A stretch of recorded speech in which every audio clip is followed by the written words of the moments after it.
Truman Capote, escritor controvertido y emblemático, es autor de relatos, novelas, reportajes, libros de viajes, dramas y guiones cinematográficos. A menudo tachado de frívolo e interesado, Capote es tal vez uno de los mayores narradores de la literatura estadounidense del siglo XX, un maestro en el arte de la construcción imaginativa y sobre todo un poseso de la perfección estilística. Algunas de sus novelas, como Desayuno en Tiffany's y su obra maestra A Sangre Fría, que calificó como novela de no ficción, han sido elogiadas como clásicos literarios.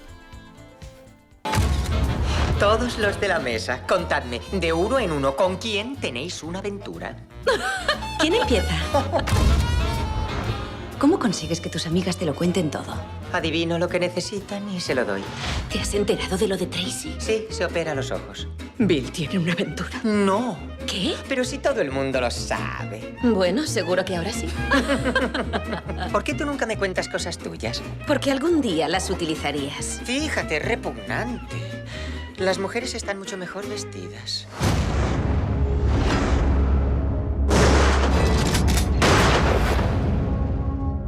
Soy Truman Capote. El fiscal no acepta llamadas de mujeres extrañas.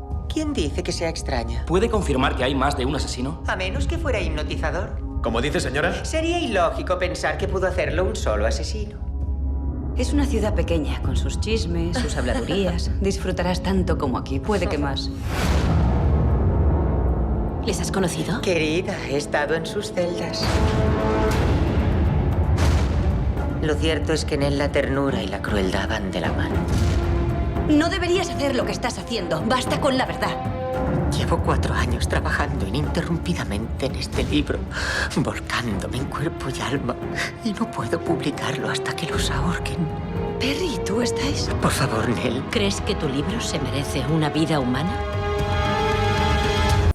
Amigas, amigos, ¿qué tal el paréntesis de la Semana Santa? ¿Cómo se encuentran?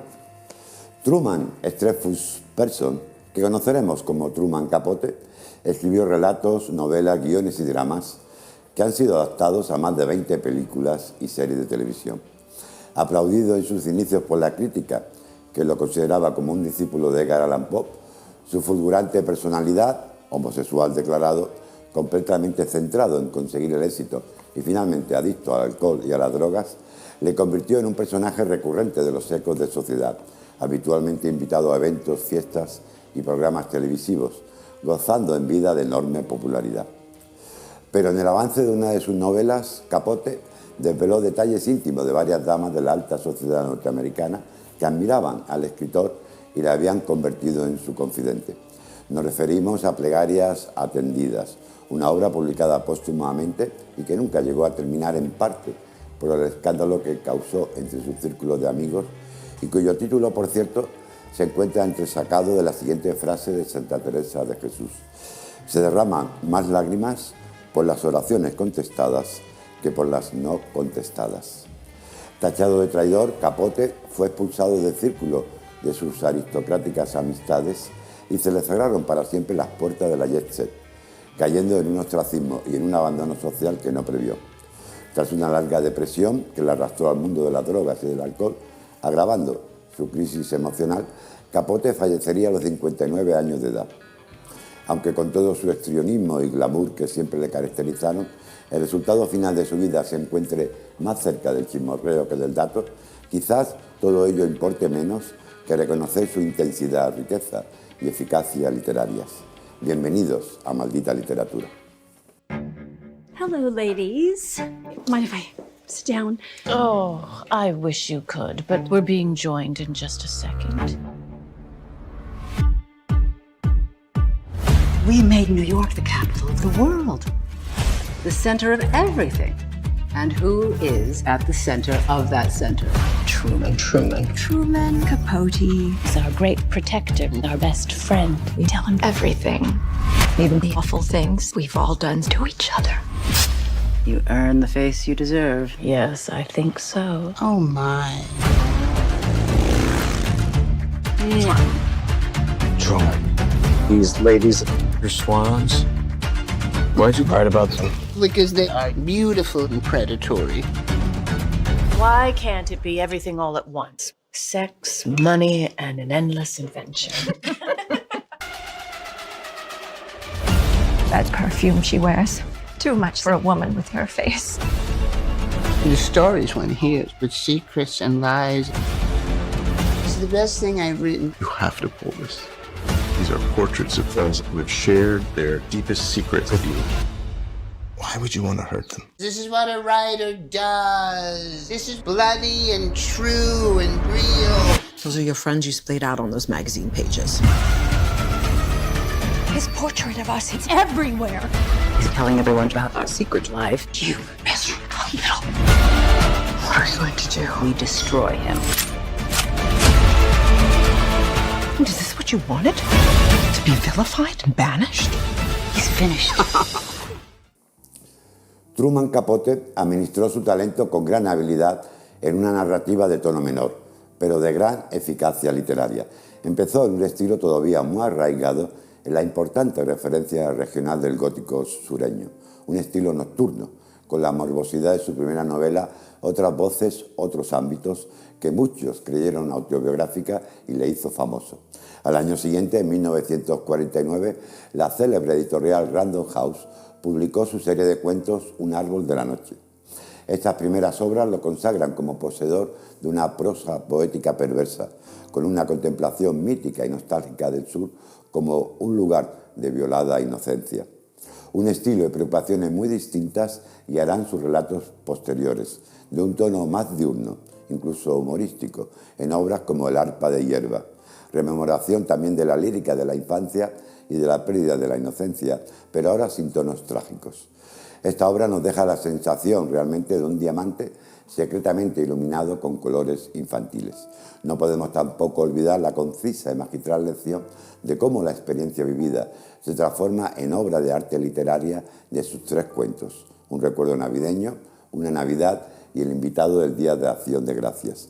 Relatos sobre el amor, la inocencia y la maldad, llenos de ternura y lirismo, son joyas que condensan todo el talento narrativo de Truman Capote. En sus escritos de madurez, Capote suele centrarse en las clases altas neoyorquinas que él frecuentaba asiduamente. Otros libros, relatos y libros de viajes muestran una evolución de su estilo hacia un sentido más equilibrado de la narración, en un tono adulto y consciente de serlo. En 1956, con 31 años, publica Se oyen las musas, un libro donde relata con todo lujo de detalles su viaje a la Unión Soviética como periodista acompañante de la obra musical de George Gershwin, Porgy and Bess. Era la primera vez de la Revolución Bolchevique de 1917 que una compañía de teatro estadounidense visitaba la Unión Soviética, y esta obra de Capote, bellamente escrita, se encuentra llena de situaciones curiosas, a veces ridículas e inverosímiles. Mientras tanto, abordó 2 veces el teatro, aunque con escasa fortuna. Aunque a primera vista el variado estilo de Truman Capote recuerde mucho al de Faulkner y su mundo narrativo por sus orígenes al de Las 4 damas del sur, con algunas de las cuales, como Carson McCullers, suele emparentársele, Capote suele ser menos elemental y exuberante que el tradicional gótico sureño, y en contrapartida mucho más onírico. Hay en él un alejamiento radical de la realidad, que queda como algo fríamente distante. Lo que nos llega son ilusiones y caprichos personales. Sueño y realidad se funden con plena naturalidad en una obra en la que, debido a su llamativa personalidad, es famosa y legendaria su narcisista visión homosexual, encontramos multitud de referencias personales, entre las que el sexo ocupa un lugar central. Truman Stratford Parsons, que se haría famoso bajo el nombre de Truman Capote, nació en Nueva Orleans el 30 de septiembre de 1924. A los 4 años, sus padres se divorciaron y durante el resto de su niñez vivió la soledad de un niño abandonado. Cuando su madre volvió a casarse, Truman adoptaría el apellido de su segundo padre, José García Capote, un coronel y empresario de las Islas Canarias, residente en Cuba. En ese entorno nacieron las herramientas del futuro escritor y periodista, una pasión por la literatura y los chismes que él mismo definiría como un estilo de ver y oír. Para mitigar el aislamiento de su infancia, Las palabras siempre me han salvado de la tristeza, dirá más tarde, comienza a escribir precozmente. Capote estudió en el Trinity School y la St. John's Academy de Nueva York, pero abandonó sus estudios secundarios por un trabajo en el prestigioso magazine The New Yorker, que consistía, según él, en seleccionar tiras cómicas y recortar periódicos. Con 19 años gana el premio O. Henry con su relato Miriam. El mismo premio le sería otorgado por Cerrar una puerta final. A los 21, Capote abandona la prestigiosa revista para escribir durante 2 años su primera novela, Otras voces, otros ámbitos, que lo haría famoso.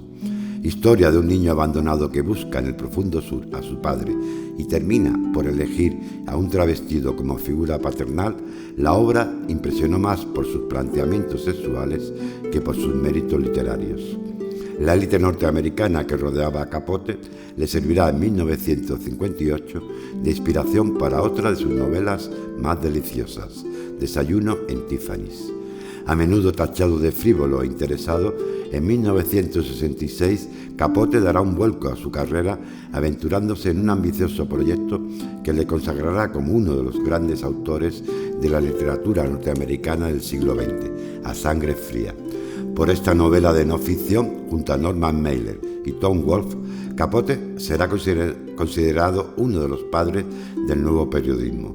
Su escritura le llevó 7 largos años y la crítica no tardó en saludarla como la novela más dura y significativa de la década de los 60. Aunque solo fuera por el intencionalmente frívolo y de corte casi picaresco Desayuno con diamantes, como suele traducirse Desayuno en Tiffany's, Truman Capote merecería figurar entre los grandes autores del siglo XX. Publicada en 1958, esta fábula maliciosa y encantadora, con su vitalidad juvenil que nos recuerda a Salinger y ese extraordinario personaje de Holly Goldwyn, capta con clarividencia un glorioso momento del Nueva York durante la última bocanada de inocencia americana. En estos recuerdos de un anónimo narrador que a finales de la Segunda Guerra Mundial desea convertirse en escritor, Capote nos regala una de las más imborrables heroínas de ficción en la figura de Holly Goldwyn. Viviendo al límite, preparando el camino para la revolución, Holly es una chica provocativa, prostituta, sexualmente libre y hedonista. Vive para el momento, no se preocupa por las consecuencias y va creándose una moral sobre la marcha. Como su gato sin nombre, no tiene trabas, es indomable. El narrador de la obra la conoce cuando ella entra por la ventana del piso del escritor para huir de un cliente pesado y charlatán. Enseguida se harán amigos y a partir de entonces el narrador subsistirá con el único objetivo de explorar las emociones de Holly. En el fondo ambos tienen los mismos sueños de felicidad y de conexión, a los que parecen destinados, ya que son suficientes jóvenes para ello, pero nubes oscuras aparecen en el horizonte. Novela que significó un punto decisivo en la carrera literaria de Capote, colocándolo entre las celebrities de Nueva York, no encontramos en ella nada de la lírica gótica sureña de su primera etapa. En su día atrevida se habla abiertamente de promiscuidad y homosexualidad.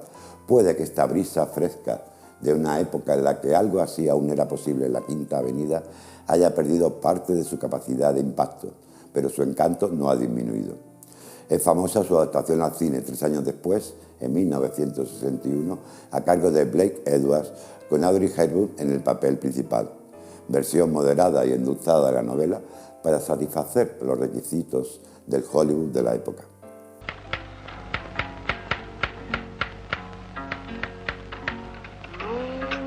Érase una vez una bonita y escuálida muchacha. Vivía sola, exceptuando un gato sin nombre. I'm crossing you in style someday. Oh, dream maker, you heartbreaker, wherever you're going, I'm going your way. Two drifters off to see the world. There's such a lot of world to see.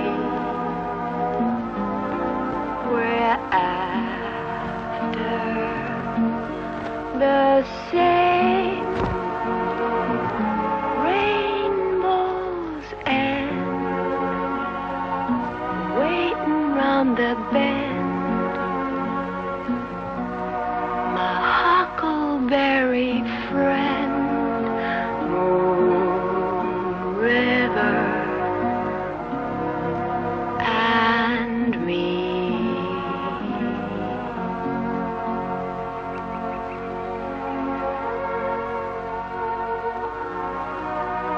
Hola. Hola. ¿Qué está haciendo? Escribo. Bien. Auténtico orfebre de la lengua, dotado de un prodigioso oído, capaz de extraer oro literario del detalle banal, en un nuevo cambio de estilo, Capote inventaría la novela de no ficción con su obra A Sangre Fría. Cima y abismo de su carrera, redactada con una objetividad casi inhumana y en un estilo característicamente sinuoso, A Sangre Fría revela a uno de los más finos estilistas de la literatura norteamericana. También nos recuerda ciertos experimentos literarios ya realizados en Francia, concretamente los de la Nueva Novela, que cuestionaba la novela tradicional decimonónica y en la que suele incluirse en este movimiento a Alain Robbe-Grilles y en ocasiones a Marguerite Duras. Es curiosa la historia del libro más famoso de Truman Capote, sin duda su obra maestra, que consagra en los Estados Unidos un nuevo realismo que tendrá gran fortuna posteriormente, proyectando la actualidad sobre la ficción. Un cuádruple asesinato de la familia Clutter ocurrió en un pueblo de Kansas a manos de un par de inadaptados. Capote, cuya preocupación esencial había sido hasta entonces su estilo literario, utilizó este hecho atroz para crear un nuevo género literario, mezcla de periodismo y de literatura.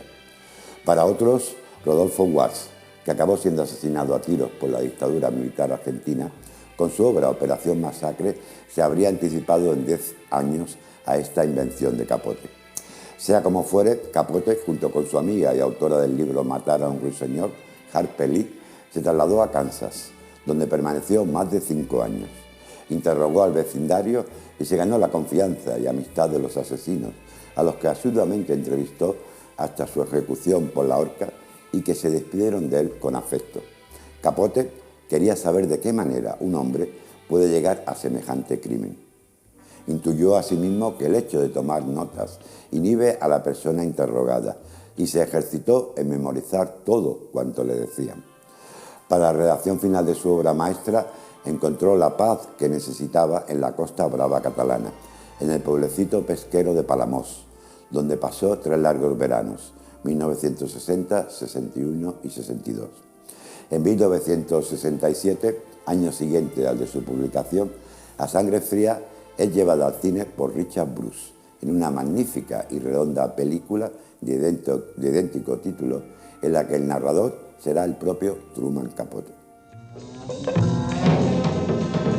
A Sangre Fría. En 1966, el escritor Truman Capote publicó un libro imprescindible en la historia de la literatura y del periodismo. Granjero rico y 3 de su familia asesinados. A Sangre Fría contaba un terrible crimen cometido en un pequeño pueblo de Kansas llamado Holcomb. ¿Quién es? Venga con nosotros. Ahora. ¿Dónde? Venga. La noche del 14 de noviembre de 1959, 2 hombres entraron a robar en una pequeña granja de esa localidad y asesinaron a los 4 miembros de una misma familia, el matrimonio Clutter y sus 2 hijos.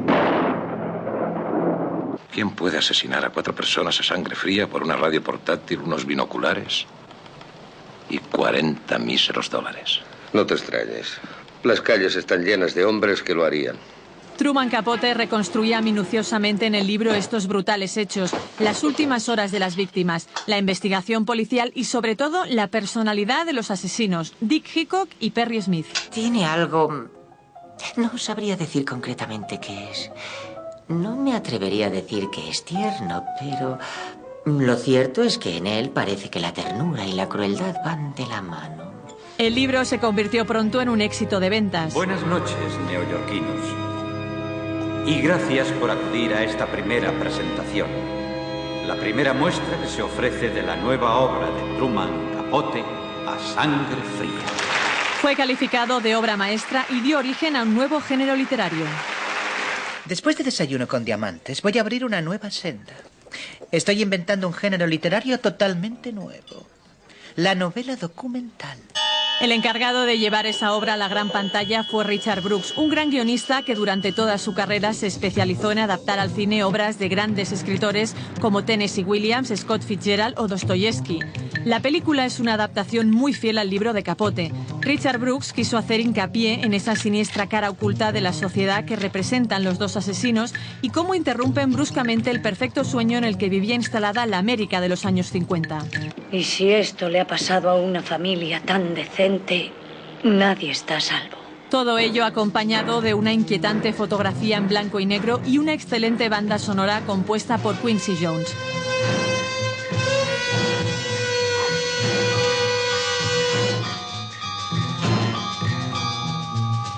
Con todos estos elementos, Richard Brooks invita al espectador a que reflexione sobre la pena de muerte, su utilidad para prevenir nuevos delitos y el sentido de venganza que ésta tiene. Aquellos que derramen sangre del hombre, por el hombre deberá ser derramada su sangre. Robert Blake, el actor que después se hizo mundialmente famoso por la serie de televisión Baretta, interpreta a Perry Smith, uno de los asesinos. En 2002, Robert Blake vivió en su propia carne algo parecido a lo que le ocurrió a su personaje. Fue acusado del asesinato de su mujer y después de ser juzgado, un jurado le declaró inocente. En el reparto de A Sangre Fría nos encontramos con otros rostros conocidos como el de John Forsythe, que en los últimos años de su carrera se hizo muy popular por la serie Dinastía. Y también podemos ver algunos habitantes de Holcomb que vivieron directamente esos trágicos sucesos y que se interpretan a sí mismos. Iban 2 ambulancias hacia la casa de los Clutter. ¿Qué habrá pasado?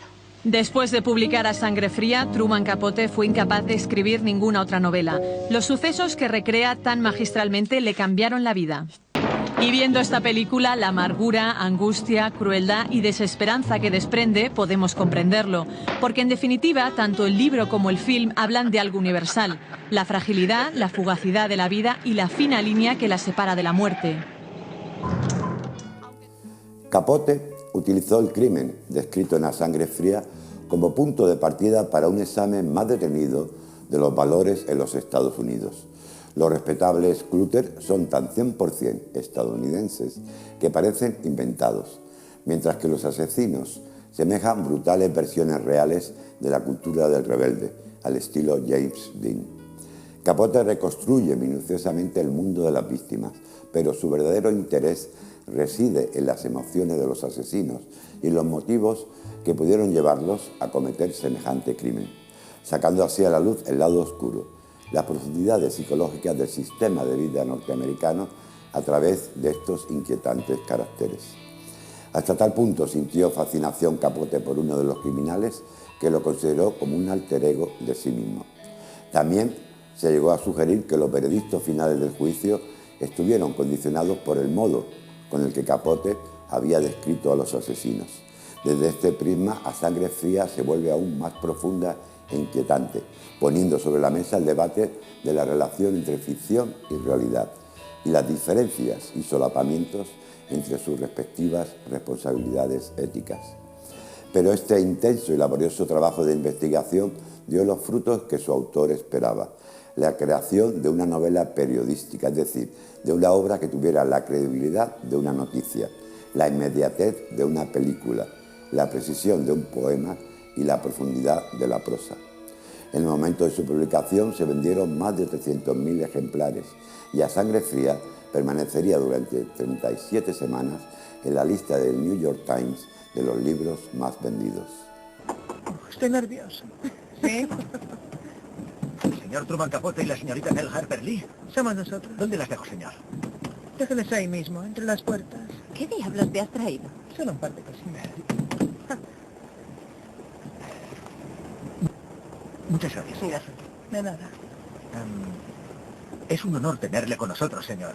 Y espero que me permita decirle que creo que su último libro es incluso mejor que el primero. Gracias. Justo cuando crees que es imposible que se escriba nada mejor. Muchísimas gracias. Señora.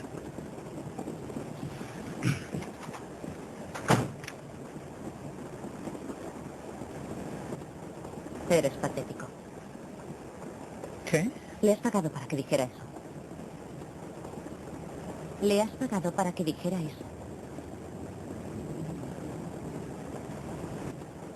¿Cómo lo has sabido? Justo cuando crees que es imposible que se escriba nada mejor. Me parecía una buena frase. ¿Te ha parecido excesivo? Un poquito. Capote fue abiertamente homosexual. Uno de sus primeros amantes fue su profesor de literatura, a quien le dedicó su primera obra, Otras voces, otros ámbitos. Durante la mayor parte de su vida, su pareja fue otro escritor, Jack Dunphy, autor de Querido genio, Memoria de mi vida con Truman Capote, donde probablemente se nos da la visión más íntima y profunda de la vida de Capote fuera de sus propios trabajos. Aunque nunca se involucró completamente en el movimiento a favor de los derechos de los gays, el reconocimiento de su propia homosexualidad y su fomento de la franqueza por parte de los demás le convirtieron en un personaje importante dentro del ámbito de los derechos de los homosexuales. Para uno de los personajes de su primera novela, Capote se basó en su mejor amiga, Harper Lee, vecina suya, en el pequeño pueblo de Alabama en el que la escritora situó la acción de matar a un ruiseñor. Hablando en una ocasión de esta obra de su amiga, Capote reconoció: «Soy un personaje de ese libro. Su padre era abogado y ella y yo solíamos ir a los juicios todo el tiempo cuando éramos niños. Íbamos a los juicios en vez de ir al cine». Pero esta amistad no estuvo exenta de altibajos. Capote se mostraría celoso cuando Lee ganó el premio Pulitzer, que él nunca obtuvo, y llegó a afirmar que era él el verdadero autor de Matar a un ruiseñor, algo que la familia Lee evidentemente negó y atribuyó a su fama de borracho. En los años 80, tras un prolongado silencio, Capote demostraría lo que aún era capaz de hacer: su magnífica música para camaleones, recopilación de cuentos y entrevistas en la que mezcla relatos de ficción con retratos. Y lo que no, la ya comentada Plegarias atendidas, novela que nunca terminó en parte por el escándalo que citábamos al inicio. En nuestro país recientemente se publicó Crucero de verano, la primera ficción de Capote, escrita en 1943 y que en su día se negó a dar a la imprenta. La misma fama que convirtió a Truman Capote en el personaje más mimado y querido de la sociedad neoyorquina lo condujo hasta el abismo de la soledad. El 25 de agosto de 1984, en medio de una agonía de alcohol y drogas que ya le habían llevado al hospital en más de una ocasión, Capote fallecería en la ciudad de Los Ángeles. Un portavoz de la oficina forense aseguró que su muerte se debió a enfermedad hepática complicada por flebitis e intoxicación por múltiples drogas. Sin duda, Capote fue un excéntrico narcisista, pero también un poseso de la perfección estilística y tal vez por ello uno de los mayores narradores norteamericanos del siglo XX. Muchas gracias por su atención y cuídense.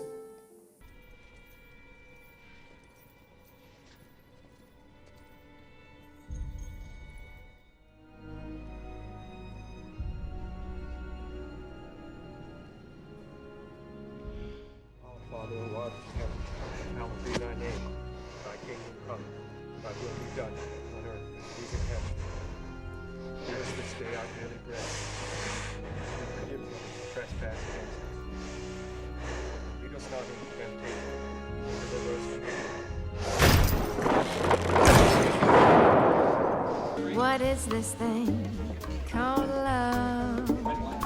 This funny thing called love. Just who can solve its mystery? Why should it make a fool of me? I saw you there one wonderful day. You took my heart and threw it away. That's why I asked the Lord in heaven above, what is this thing called love?